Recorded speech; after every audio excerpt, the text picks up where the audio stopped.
नमस्कार, मी सुशील कुलकर्णी. आपण पाहताय अॅनालायझर. विजयादशमीच्या सगळ्यांना खूप खूप शुभेच्छा. आजचा सण, आजचे सगळ्याच गोष्टी वेगळ्या आणि आनंददायी असणार आहे. या आजच्या सणाच्या दिवशी बामणाची शेती हा विषय मुद्दाम मी घेऊन आलोय.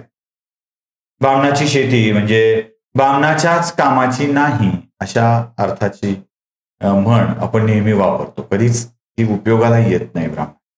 दुसरंच कोणीतरी खात असतं, कारण ब्राह्मणांच्या मनामध्ये शेती करून उत्पन्न होतं अशी भावनाच नसते. तशी अनेक ब्राह्मण समाजातील मंडळी आहेत जी आजही भक्कमपणे शेतीवर जगतायत, शेती करतायत.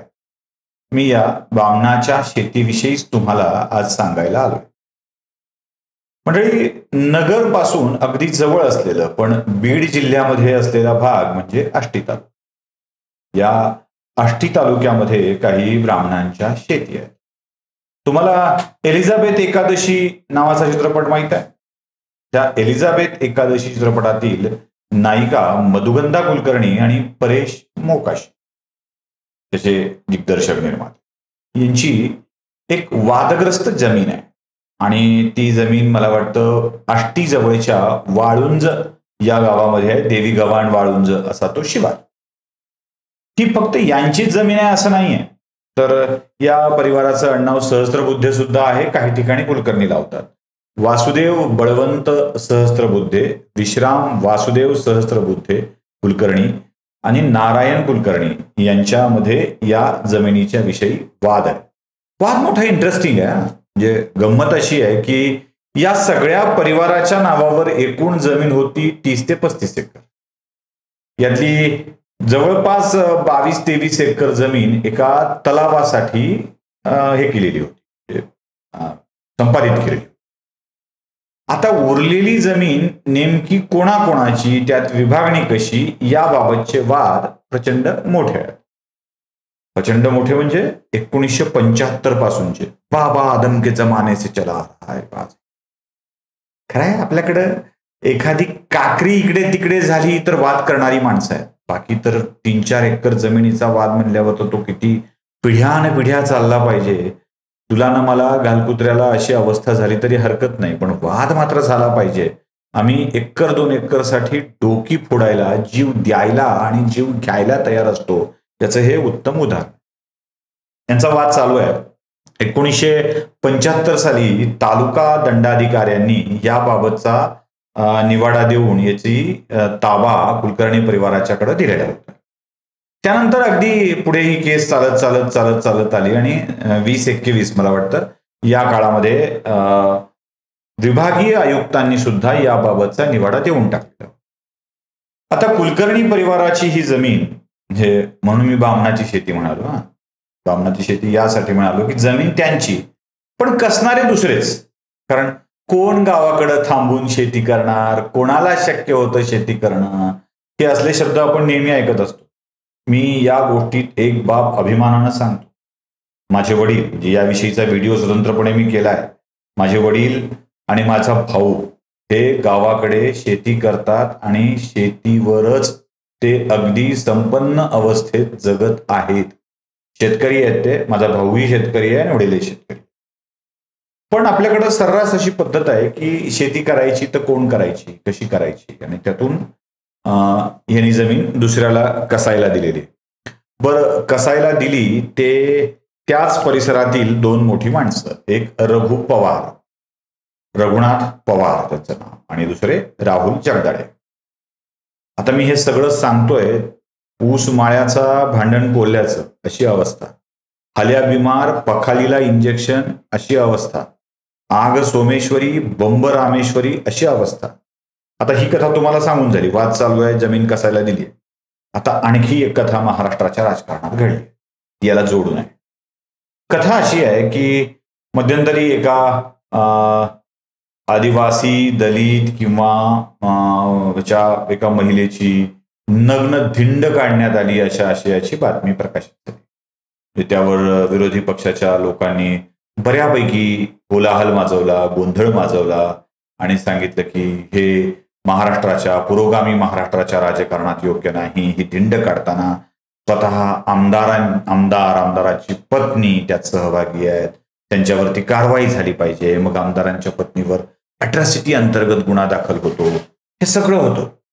आणि पुरोगामी महाराष्ट्रात चाललंय काय याची जोरदार चर्चा सुरू होती. आता पहिली घटना आणि दुसरी घटना याच्याशी काय संबंध असं तुम्हाला वाटेल, तर तोही आपण जरा स्पष्ट करत जाऊ. झालं असं की अचानक 112 या क्रमांकावरती दसऱ्याच्या सुरुवातीला म्हणजे ह्याच्या सुरुवातीच्या दिवशी, प्रतिपदेच्या दिवशी, अश्विनी शुद्ध प्रतिपदेला, घटस्थापनेच्या दिवशी, बहुतेक तोच वेळ तारीख असावी. बरं जंबल आहे, कोणती तारीख कोणता वेळ काय पकडावं, कारण जे कागदपत्र दिसत आहेत त्यावरती वेगळीच तारीख दिसतेय, घटना दिसते त्यावरती वेगळीच तारीख दिसतेय. मी तुम्हाला एक FIR ची मुद्रित केलेली प्रत दाखवतो, त्यात तुम्हाला ती तारीख खाली दिसेल, ती वेगळीच आहे, प्रत्यक्षात घटना वेगळ्या दिवशी झाली असं म्हणणं आहे. याचं सगळं जांगडूक होत आहे. 112 वरती एक फोन आला आणि त्या फोनमध्ये सांगण्यात आलं की आम्हाला आमदार मारतोय, वाचवा वाचवा लवकर या, आम्हाला आमदार मारतोय. तर 112चं काय असतं, 112चा कॉल मुद्रित होतो मुंबईमध्ये हेडक्वार्टरला, आणि तो ज्या भागातून आलाय त्या भागातल्या पोलीस ठाण्याला ते कळवलं जातं. आता पोलिसांना हा कॉल आल्यानंतर खरं तर पोलीस अगदी वेगात घटनास्थळी पोहोचायला हवे होते. माननीय गृहमंत्री हे बघत असतील तर त्यांनीही जरा गांभीर्यानं याकडं बघणं आवश्यक आहे. म्हणजे अगदी वेगवान पद्धतीनं पोलीस त्या ठिकाणी पोहोचणं आवश्यक. पण घडलंय वेगळंच. झालंय असं की जेव्हा त्या ठिकाणी गोंधळाला सुरुवात झाली होती तेव्हा तिथल्या व्यक्तींनी राजकीय नेत्याला आपल्या आमदाराला फोन करण्याचा प्रयत्न केला. आमदार जागेवर नव्हते म्हणून त्यानं आमदारांच्या पत्नीला फोन केला. आमदारांच्या पत्नीला हे माहित होतं की त्यांच्या तो जवळचा कार्यकर्ता.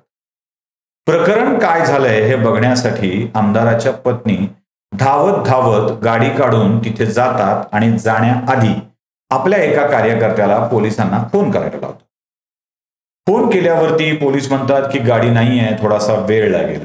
112 वरती 4 वाजता आलेल्या कॉलला पोलीस रिॲक्ट करत नाहीत, अजिबात रिॲक्ट करत नाहीत. पण बरोबर आमदारांच्या पत्नीने फोन केल्यानंतर 2 कॉन्स्टेबल गाडी घेऊन निघतात आणि मग ते घटनास्थळी पोहोचतात. यासाठी लागणारा वेळ सगळा आहे.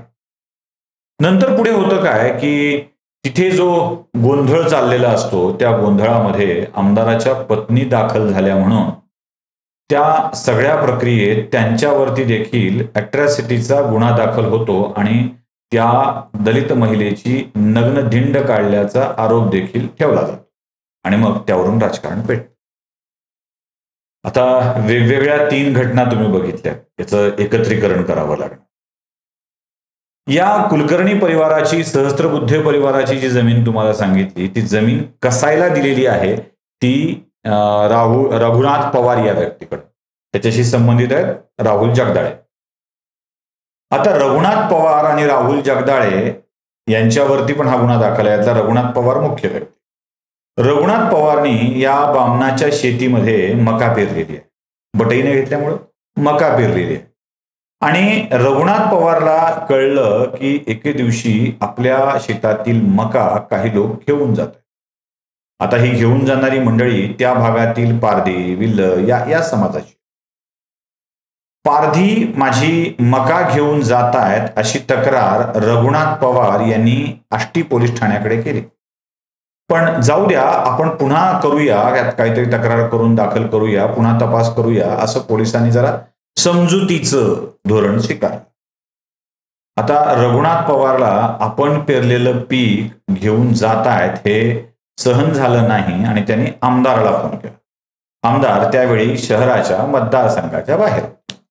त्यामुळे त्यांनी दुसरा फोन आमदारांच्या पत्नीला म्हणजे प्राजक्ता धस यांना केला. आमदार सुरेश धस, विधान परिषदेचे भारतीय जनता पक्षाच्या प्राजक्ता धस यांना फोन. त्या म्हणाल्या आपण बघूया, आपण बोलू, मी येते आणि पोलिसांनाही कळवते. आता रघुनाथ पवार हे अत्यंत जवळचे कार्यकर्ते, राहुल जगदाळे हेही जवळचे कार्यकर्ते.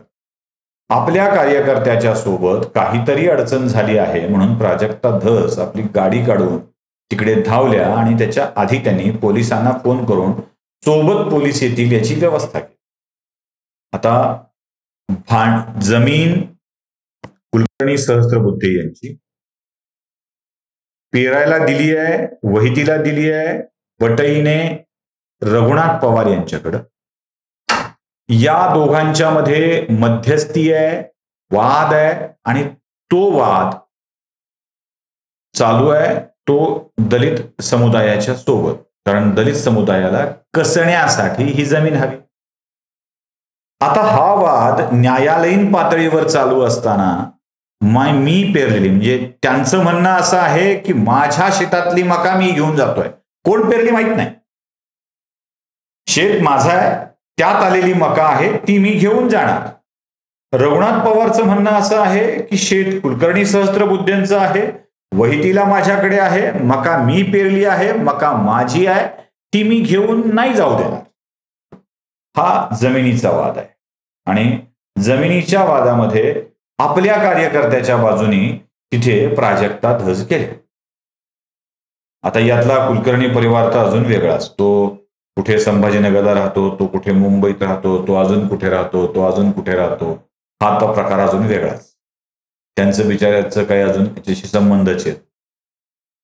आणि महाराष्ट्रात घटना गाजते ती एका दलित महिलेची नग्नधिंड काढल्याची आणि त्या धिंडीमध्ये प्राजक्ता धस सहभागी असल्याची. बामणाची शेती करणारा दुसरा आणि वटईदार तिसरा, माळक चौथा, नेणारा पाचवा, अडकल्या प्राजक्ता धस. चर्चा झाली अशी की यांनीच ते करायला लागलं. एका बाईला, म्हणजे माझा एक साधा प्रश्न आहे, बाकी या प्रकरणात मला फारसं काय टेक्निकल सबमिशन करायचं याच्यातला भाग नाहीये. एक बाई, एक स्त्री जी आपल्या स्त्रीत्वाची रक्षण करत असते, त्या बाईला दुसऱ्याचं बाई पण असं नग्न करावं असं वाटेल का? आणि एक बाई दुसऱ्या बाईची नग्नावस्थेत धिंड काढा असा सल्ला देईल का?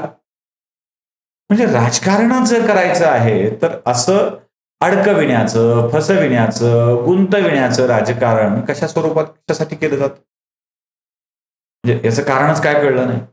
आणि हे सगळं जे चाललंय ना, ते देवस्थानच्या जमिनी, इकडच्या जमिनी, तिकडच्या जमिनी, यात बामणाची शेती प्रत्येकाच्यासाठी अशीच असते. यात प्राजक्ता धस या केसमध्ये अडकतील, सुटतील. रघुनाथ पवारांच्या मागे राजकीय शक्ती आहे की नाही हे पुढच्या काळात शक्य होईल. जी घटना घडली त्यातलं वास्तव किती, अतिरंजितता किती, की खरंच घडलंय याबाबतच्याही स्पष्टता होती. एका बाईवरती आरोप झालाय, तो किती खरा किती खोटा याही गोष्टी स्पष्ट कराव्या लागतात. पण या निमित्तानं एका बामणाला आपली शेती खाता येत नाही आणि त्याची गाव पातळीवरची अवस्था कशी आहे हे मात्र पुन्हा एकदा अधोरेखित होत आहे. मला फक्त अन्याय केलाय, अन्याय केलाय, अन्याय केलाय अशा हाकाटी पिटणाऱ्यांनी इथे काय होत आहे हे जरा नीट बघणं आवश्यक आहे. त्यासाठीच हा विषय मी तुमच्या समोर मांडलेला आहे. तुम्हाला काय वाटलं ते कमेंट बॉक्समध्ये नक्की कळवा. लाईक, शेअर, सबस्क्राईब करायला विसरू नका. आणि हो, 4 लाखाच्या जवळ चाललोय, जरा लवकर पोचवा, केला सबस्क्राईब करू. नमस्कार.